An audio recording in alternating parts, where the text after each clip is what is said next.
ವೀಕ್ಷಕರೇ ನಮಸ್ಕಾರ. ಧರ್ಮಸ್ಥಳ ಹೆಣಊತ ಪ್ರಕರಣಕ್ಕೆ ಸಂಬಂಧಪಟ್ಟ ಹಾಗೆ ಧರ್ಮಸ್ಥಳ ಪ್ರಕರಣದ ತನಿಖೆಗೆ ಎಸ್ಐಟಿ ತಂಡ ಸಿದ್ಧತೆ ಮಾಡಿಕೊಳ್ತಾ ಇದೆ. 20 ಅಧಿಕಾರಿಗಳ ತಂಡ ಅಂತಿಮಗೊಳಿಸಿದ ಪೊಲೀಸ್ ಇಲಾಖೆ. ಇದು ಧರ್ಮಸ್ಥಳ ಹೆಣಊತ ಪ್ರಕರಣದ ಅತಿ ದೊಡ್ಡ ಸುದ್ದಿ ಮತ್ತು ಮಹತ್ವದ ಮಾಹಿತಿ. 20 ಅಧಿಕಾರಿಗಳ ತಂಡ ಅಂತಿಮಗೊಳಿಸಿದ ಪೊಲೀಸ್ ಇಲಾಖೆ. ಡಾಕ್ಟರ್ ಪ್ರಣವ್ ಮೊಹಾಂತಿ ತಂಡಕ್ಕೆ 20 ಅಧಿಕಾರಿಗಳ ನಿಯೋಜನೆಗೊಂಡಿದೆ. SP1, DYSP 2, police inspector 5, sub inspector 5, PSI 2, head constable ಒಟ್ಟು 20 ಅಧಿಕಾರಿಗಳನ್ನ ಎಸ್ಐಟಿಗೆ ನಿಯೋಜನೆಗೊಳಿಸಿರುವಂತಹ ಎಸ್ಐಟಿ ಧರ್ಮಸ್ಥಳ ಪ್ರಕರಣದ ತನಿಖೆ ಇನ್ನು ಚುರುಕುಗೊಳ್ಳುತ್ತೆ. 20 ಅಧಿಕಾರಿಗಳ ತಂಡ ಅಂತಿಮಗೊಳಿಸಿದ ಪೊಲೀಸ್ ಇಲಾಖೆ ಡಾಕ್ಟರ್ ಪ್ರಣವ್ ಮೊಹಾಂತಿ ಅವರ ನೇತೃತ್ವದಲ್ಲಿ ಎಸ್ಐಟಿ ತಂಡ ರಚನೆಗೊಂಡಿದೆ. ಎಸ್ಐಟಿ ರಚನೆಗೊಳ್ಳಬೇಕು ಎನ್ನುವಂತಹ ಬಹುದೊಡ್ಡ ಒತ್ತಡದ ನಡುವೆ ಸರ್ಕಾರ ಎಸ್ಐಟಿ ನಿಯೋಜನೆ ಮಾಡಿತು. ಅದಾದ ನಂತರ ಎಸ್ಐಟಿ ತಂಡಕ್ಕೆ ಆಯ್ಕೆ ಮಾಡಿಕೊಳ್ಳಲಾದ ಉನ್ನತ ಹುದ್ದೆಯ ಅಧಿಕಾರಿಗಳು ಒಂದಿಬ್ಬರು ನಿರುತ್ಸಾಹ ತೋರ್ತಾ ಇದ್ದಾರೆ ಅನ್ನೋ ಚರ್ಚೆಗಳು ಕೂಡ ರಾಜ್ಯದಲ್ಲಿ ಜೋರಾಗಿತ್ತು.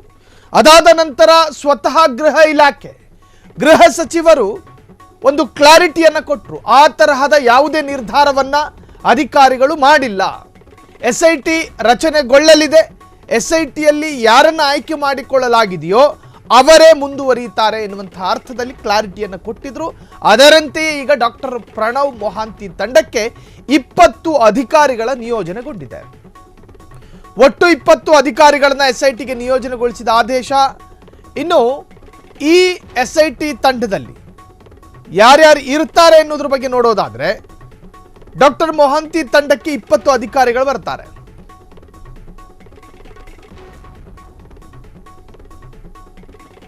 SP ಒಬ್ಬರು, ಡಿವೈಎಸ್ಪಿ 2, ಪೊಲೀಸ್ ಇನ್ಸ್ಪೆಕ್ಟರ್ 5 ಜನ, ಇನ್ನು sub inspector 5, PSI 2, head constable 4 ಮಂದಿ. ಒಟ್ಟು 20 ಅಧಿಕಾರಿಗಳನ್ನ ಎಸ್ಐಟಿಗೆ ನಿಯೋಜನೆಗೊಳಿಸಿ ಆದೇಶವನ್ನ ಹೊರಡಿಸಲಾಗಿದೆ. ಸೊ ನೀವು ಗಮನಿಸ್ತಾ ಇದ್ದೀರಿ, Simon SP DCRE, AC Lokesh, DYSP Udupi CAN Manjunath, DYSP ಹೀಗೆ.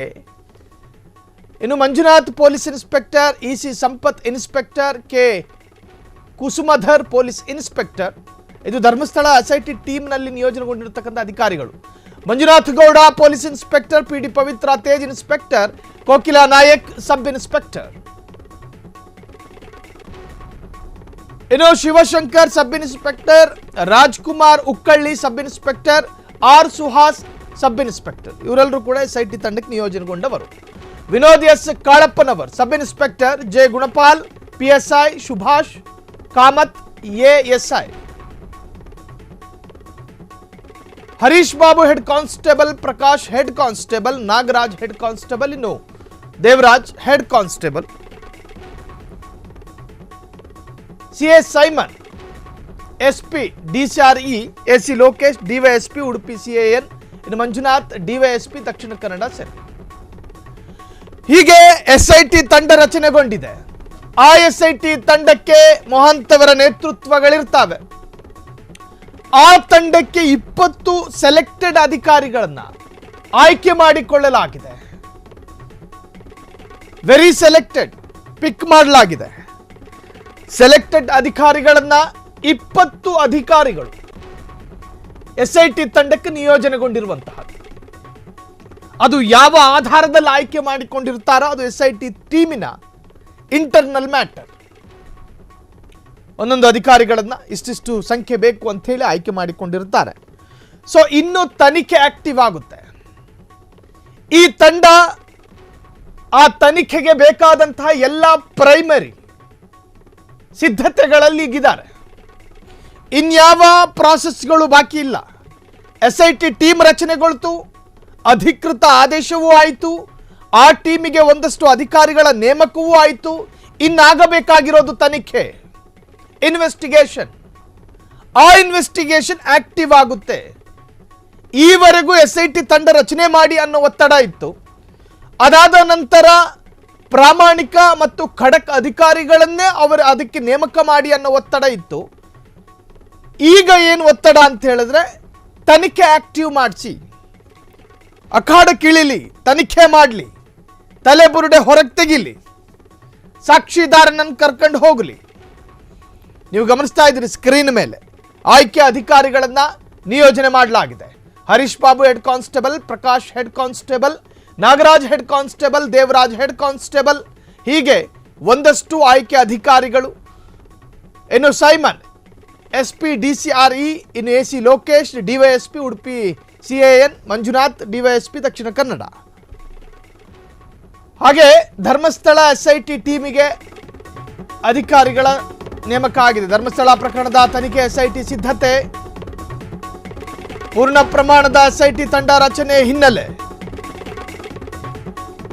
ಶೀಘ್ರವೇ ಧರ್ಮಸ್ಥಳಕ್ಕೆ ಭೇಟಿ ನೀಡಲಿರುವ ಸ್ಪೆಷಲ್ ಇನ್ವೆಸ್ಟಿಗೇಷನ್ ಟೀಮ್. ಧರ್ಮಸ್ಥಳ ಠಾಣೆಗೆ SIT ತಂಡ ಭೇಟಿ ನೀಡಲಿದೆ. ಮೊದಲು ಹೋಗೋದು ಪೊಲೀಸ್ ಸ್ಟೇಷನ್ಗೆ. ಧರ್ಮಸ್ಥಳ ಠಾಣೆಯಲ್ಲಿ ದಾಖಲಾದ ಪ್ರಕರಣಕ್ಕೆ ಪ್ರಾಥಮಿಕ ಮಾಹಿತಿಯನ್ನ ಸಂಗ್ರಹಿಸಲಿದೆ. ದೂರುದಾರನನ್ನ ಕರೆದು ವಿಚಾರಣೆ ನಡೆಸಲಿರುವಂತಹ SIT ತಂಡ. ದೂರುದಾರ ಹೇಳುವ ಜಾಗದಲ್ಲಿ ಶವಗಳನ್ನು ಹೊರತೆಗೆಯುವ ಪ್ರಕ್ರಿಯೆಯು ಆರಂಭ ಆಗಲಿದೆ. ದೂರುದಾರ ಹೇಳಿರುವ ಪ್ರಕರಣಗಳಿಗೆ ಸಂಬಂಧಿಸಿದಂತೆ ದಾಖಲೆಗಳ ಸಂಗ್ರಹ ನಡೆಯುತ್ತೆ. ಧರ್ಮಸ್ಥಳ ಠಾಣೆಯಲ್ಲಿ ದಾಖಲಾಗಿರುವ ಆ ನಿರ್ದಿಷ್ಟ ಪ್ರಕರಣಗಳ ಬಗ್ಗೆ ಮಾಹಿತಿ ಸಂಗ್ರಹ ಆಗುತ್ತೆ. ಧರ್ಮಸ್ಥಳ ಪ್ರಕರಣದ ತನಿಖೆ SIT ಈಗ ಸಕಲ ಸಿದ್ಧತೆಯಲ್ಲಿದೆ. ಪೂರ್ಣ ಪ್ರಮಾಣದ SIT ರಚನೆ ಆಯ್ತಾ ಅಂತ ಕೇಳಿದ್ರೆ ಆಗಿದೆ. ಅಧಿಕಾರಿಗಳ ನೇಮಕ ಆಯ್ತಾ ಅಂತ ಕೇಳಿದ್ರೆ ಅದು ಆಗಿದೆ. ಇನ್ನು ಬಾಕಿ ಇರೋದು ತನಿಖೆ. ಹಾಗಾದ್ರೆ ತನಿಖೆಯ ಪ್ರಥಮ ಹೆಜ್ಜೆ ಹೆಂಗಿರುತ್ತೆ? ಮೊದಲು SIT ತಂಡ ಧರ್ಮಸ್ಥಳಕ್ಕೆ ಹೋಗುತ್ತೆ. ಆ ಧರ್ಮಸ್ಥಳದ ಪೊಲೀಸ್ ಠಾಣೆಗೆ ಹೋಗುತ್ತೆ, ಭೇಟಿ ಕೊಡುತ್ತೆ.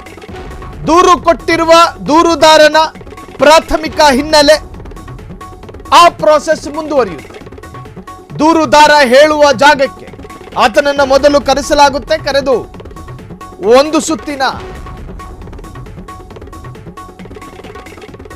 ಒಂದು ಸುತ್ತಿನ ಚರ್ಚೆಯ ನಂತರ ಆತ ಹೇಳಿದ ಜಾಗಕ್ಕೆ ಕರ್ಕೊಂಡು ಹೋಗಲಾಗುತ್ತೆ.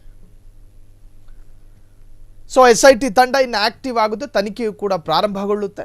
ಈಗಾಗಲೇ ದೂರು ಕೊಟ್ಟಿರ್ತಕ್ಕಂತಹ ದೂರುದಾರ ಆತನ ಮನವಿಯಂತೆ ಇನ್ನು ಕಾನೂನಿನ ಪ್ರಕ್ರಿಯೆ ಆರಂಭಗೊಳ್ಳೋದೊಂದು ಬಾಕಿ. ಧರ್ಮಸ್ಥಳ ಪ್ರಕರಣದ ತನಿಖೆಗೆ SIT ಎಲ್ಲ ಸಕಲ ಸಿದ್ಧತೆಯಲ್ಲಿದೆ. ಪೂರ್ಣ ಪ್ರಮಾಣದ SIT ತಂಡ ರಚನೆ ಕೂಡ ಆಗಿದೆ. ಅದರ ಹಿನ್ನೆಲೆಯಲ್ಲಿ ಶೀಘ್ರವೇ ಧರ್ಮಸ್ಥಳ ಭೇಟಿ ನೀಡಲಿರುವ SIT ತಂಡ. ಇನ್ನು ಧರ್ಮಸ್ಥಳ ಠಾಣೆಗೆ SIT ತಂಡ ಭೇಟಿ ನೀಡಲಿದೆ. ಧರ್ಮಸ್ಥಳ ಠಾಣೆಯಲ್ಲಿ ದಾಖಲಾದ ಪ್ರಕರಣಕ್ಕೆ ಪ್ರಾಥಮಿಕ ಮಾಹಿತಿಯನ್ನು ಸಂಗ್ರಹಿಸಲಿದೆ. ಇನ್ನು ಪ್ರೈಮರಿ ಇನ್ಫಾರ್ಮೇಷನ್ ಅನ್ನು ಕಲೆಕ್ಟ್ ಮಾಡುತ್ತೆ. ದೂರುದಾರನನ್ನು ಕರೆದು ವಿಚಾರಣೆ ನಡೆಸಲಿರುವಂಥ SIT ತಂಡ ದೂರುದಾರ ಹೇಳುವ ಜಾಗದಲ್ಲಿ ಶವಗಳನ್ನು ಹೊರತೆಗೆಯುವ ಪ್ರಕ್ರಿಯೆಯು ಕೂಡ ಆರಂಭಗೊಳ್ಳಲಿದೆ. ಇನ್ನು ದೂರುದಾರ ಹೇಳಿರುವ ಪ್ರಕರಣಗಳಿಗೆ ಸಂಬಂಧಪಟ್ಟ ಹಾಗೆ ದಾಖಲೆಗಳ ಸಂಗ್ರಹ ನಡೆಯುತ್ತೆ.